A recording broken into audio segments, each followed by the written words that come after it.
Il y a une quinzaine d'années, pendant qu'il travaillait à sa thèse de doctorat, Givanildo Miranda a passé plus d'1 an à camper dans ces dunes. Le biologiste brésilien, spécialiste des reptiles, y a écrit la première étude approfondie de la faune des Lençóis.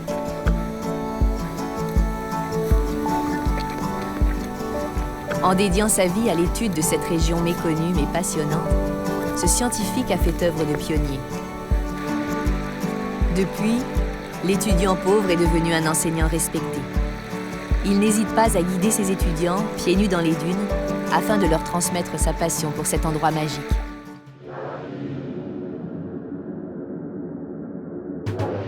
Pour Joiana et Romasio, chaque journée passée en compagnie de Givanildo est une occasion unique de parfaire leur connaissance de cet écosystème méconnu.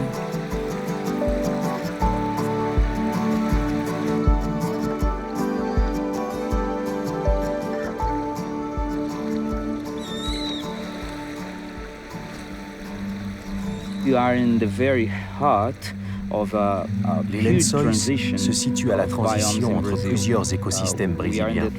C'est ici que se rencontrent la forêt amazonienne, le Cerrado, qui est une sorte de savane, et la Caatinga, un environnement aride typiquement brésilien.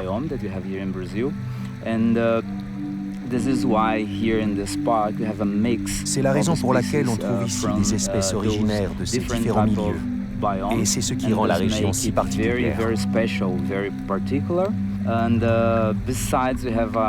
Une autre transition se produit également entre l'océan et le continent, ce qui a une forte influence sur la végétation du Cerrado.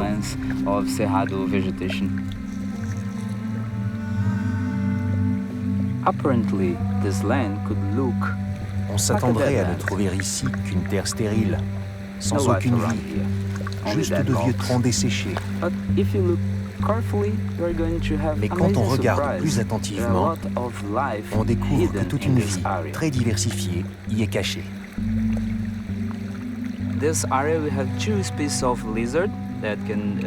Il existe ici 2 espèces de lézards. La première, c'est le lézard Cnidophorus, qui survit à la chaleur en se mettant à l'abri dans un trou qu'il creuse dans le sable. L'autre, c'est le Tropidorus, un lézard qui ne s'abrite pas sous terre, mais qui régule sa température corporelle en se cachant simplement sous un morceau de bois mort ou tout autre matériau qu'il trouve dans le parc.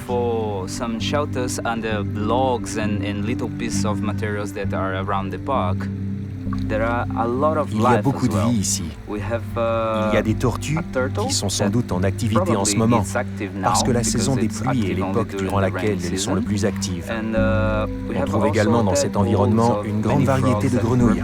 Elles y viennent pour se reproduire. Et aussi des poissons. Malgré la présence de l'eau, la végétation reste rare au cœur des dunes.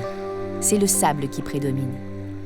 Givanildo sait qu'une vie minuscule et fragile se cache dans ces lacs et sur leurs berges.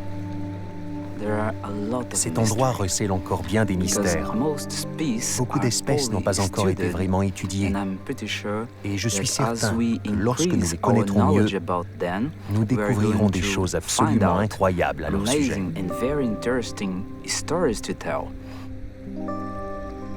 Les recherches du scientifique ont mis en évidence une des particularités inattendues de cet environnement minéral, la présence d'un nombre important d'animaux aquatiques. Pleurodema diplolistris, une petite grenouille pas plus grande qu'un ongle, a particulièrement retenu son attention.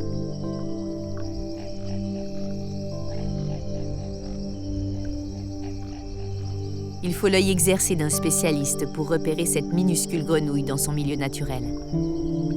Elle partage son temps entre le sable, sous lequel elle s'enterre pour se protéger de la chaleur, et les lacs où elle trouve sa nourriture. Mais les batraciens s'attardent rarement en eau profonde en cette saison, car un de leurs principaux prédateurs y est en chasse.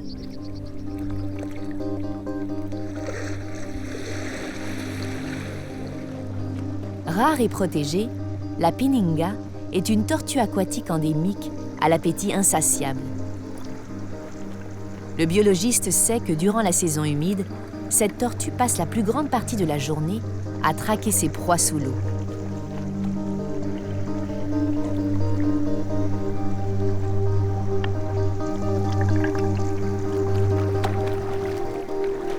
Son régime alimentaire est principalement composé de petits poissons, de larves d'insectes et de têtards.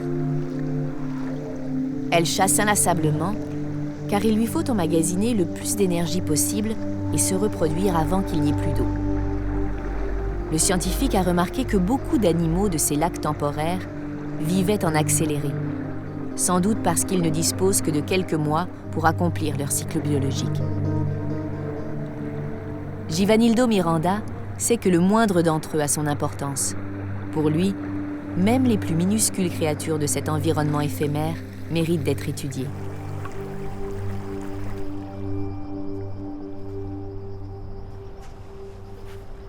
En fin d'après-midi, quand le soleil devient moins agressif, la Pininga change de lac, à la recherche de nouvelles proies.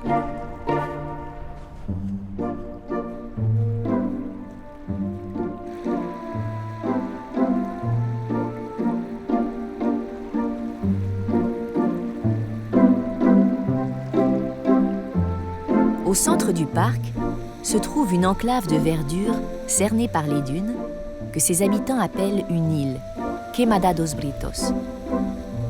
Cette oasis est le seul endroit de ce désert où l'on peut trouver un peu d'ombre, et c'est là que le professeur et ses étudiants ont décidé de bivouaquer. Mais avant d'arriver à destination, il faut traverser le Rio Negro. C'est l'unique rivière permanente du parc. Sans elle, il n'y aurait ni oasis, ni village au cœur de ces dunes.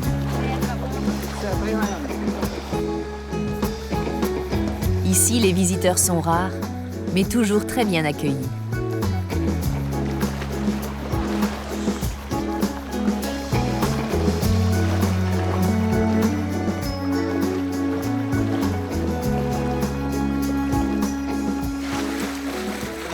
Bonjour Raimundo, vous allez bien? Ça va très bien. Vous vous souvenez de moi? Bien sûr. Vous savez qui je suis? Le pêcheur de grenouilles.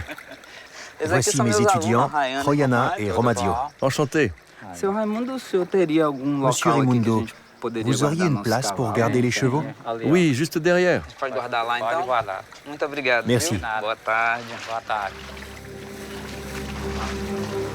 Raimundo est le patriarche du village. C'est son grand-père, Zé Brito, qui est arrivé ici le premier, il y a presque 100 ans. Il régnait à cette époque une terrible sécheresse dans sa région natale, à l'est du Maranhão. Ce pêcheur nomade a alors longé la côte en bateau jusqu'à ce qu'il découvre l'embouchure du Rio Negro. Émerveillé par cette eau surgie du désert, il a remonté le cours de la rivière et découvert cette oasis où il a décidé de s'installer. Zé Brito et sa famille furent les tout premiers habitants des Lençóis. C'est comme ça qu'est né Queimada dos Britos, le hameau qui porte aujourd'hui le nom de la famille.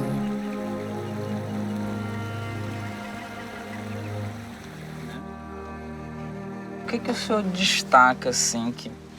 qui a le plus changé à vos yeux? La dune qui avance de plus en plus. Elle a déjà enseveli des maisons?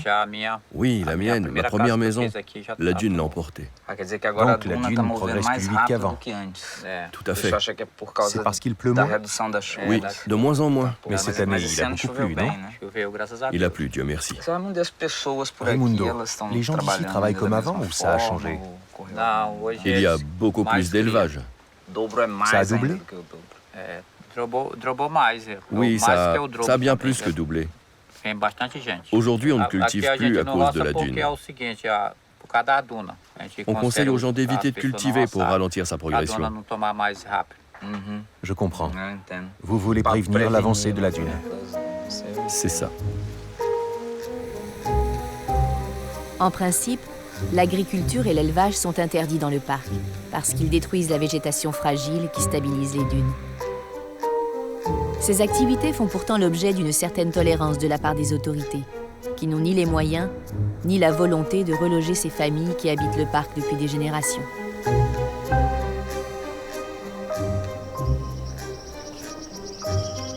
L'année que Givanildo a passée à étudier le parc lui a prouvé qu'une partie importante de sa faune ne pouvait être observée que de nuit. Mais la chasse nocturne n'est pas sans danger, car même s'ils sont rares, Quelques araignées et serpents venimeux vivent parfois dans ces buissons. To carry out field work during the night, it's really important for me. Dans le parc, il y a beaucoup d'espèces nocturnes. J'ai passé d'innombrables nuits blanches afin de les recenser et tenter d'obtenir une description complète de la biodiversité des lensois.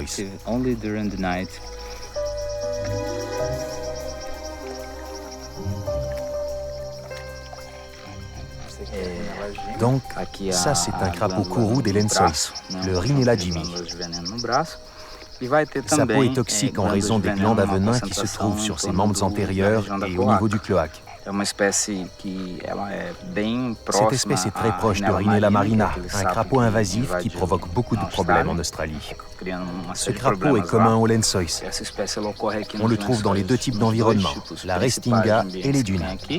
Il faut être très attentif pour le voir en raison de sa coloration. Elle lui fournit un camouflage idéal pour ce type d'environnement.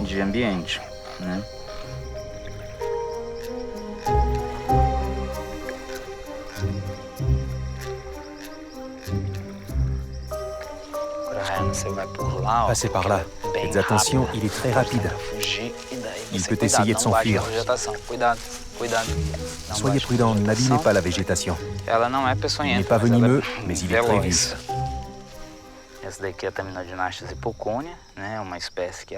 Ça, c'est un Thamnodinaste hypoconia, un des serpents les plus communs ici dans le parc. Les gens ont très peur de cette espèce à cause de son comportement défensif. Il a des gestes très agressifs. Il essaie de mordre, de menacer avec sa tête. Cela lui donne un aspect dangereux. Il a une pupille verticale parce que c'est un animal nocturne. C'est aussi un serpent très intéressant, car c'est une espèce vivipare, c'est-à-dire qu'elle ne pond pas d'œufs, mais donne directement naissance à des petits. Ici, on l'appelle Goiepeba, et les gens ont très peur de lui. Ils croient que ce serpent est extrêmement venimeux, mais ce n'est pas le cas.